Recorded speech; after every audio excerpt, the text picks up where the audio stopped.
Students, digital English solution में आपका स्वागत है। लेट वाले वाक्य को इनडायरेक्ट में परिवर्तित करने का नियम।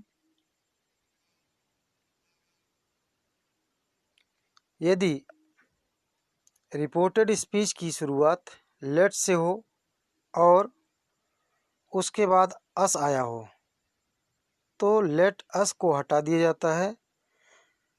इन्वर्टेड कामा को हटाकर रिपोर्टिंग स्पीच के सब्जेक्ट के अनुसार दैट दे शुड अथवा दैट वी शुड का प्रयोग किया जाता है। रिपोर्टेड स्पीच के टेंस को नहीं बदला जाता है।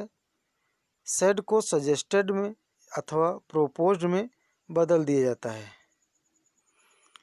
जब रिपोर्टिंग स्पीच का सब्जेक्ट फर्स्ट पर्सन का हो तो लेट अस को दैट वी शुड में, और यदि थर्ड पर्सन का हो तो दैट दे शुड में बदल दिया जाता है।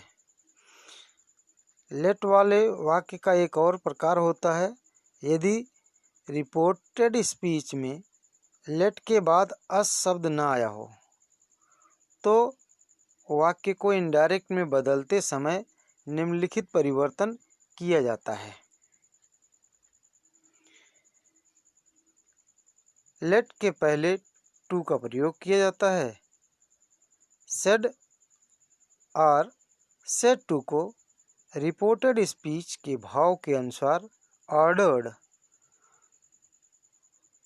और रिक्वेस्टेड और एडवाइज्ड में बदल दिया जाता है।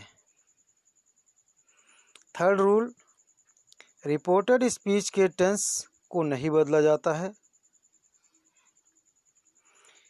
Example first,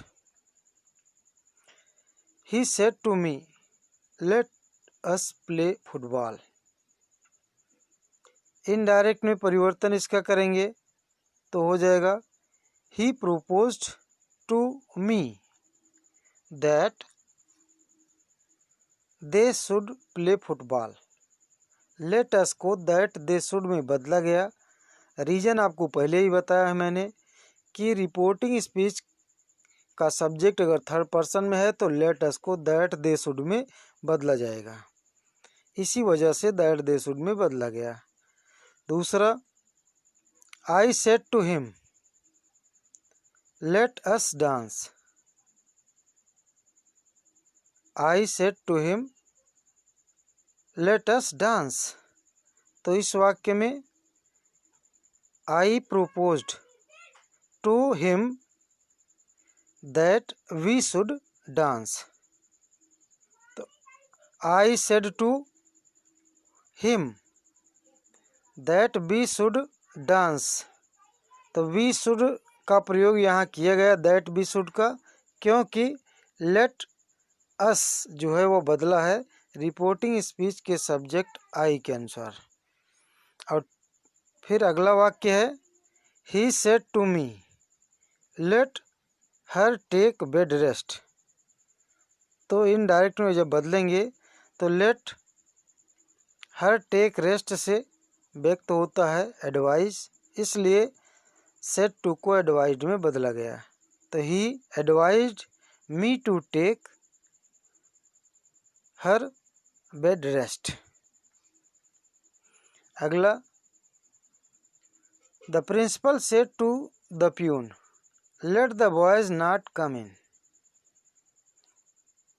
late the boys not come in से ऑर्डर व्यक्त होता है, आदेश दे रहे हैं प्रिंसिपल प्यून को, अतः प्रिंस जो सेड टू है उसको ऑर्डर्ड में बदलना है। तो the principal ordered the peon to let the boys not go in. अगला सेंटेंस है I said to him let us play. तो इसको जब बदलेंगे इनडायरेक्ट में तो I propose to him that we should play. तो ये सभी वाक्य जो आपको बताए गए हैं एज एग्जाम्पल, आप अपनी बुक में भी जो एक्सरसाइज होती है उसको करें। जो भी ग्रामर की पुस्तक आपके पास उपलब्ध है उन सब में जो ग्रामर के पोर्शन में डायरेक्ट इनडायरेक्ट में एक्सरसाइज मिले वो सारी एक्सरसाइज को आप सॉल्व करें।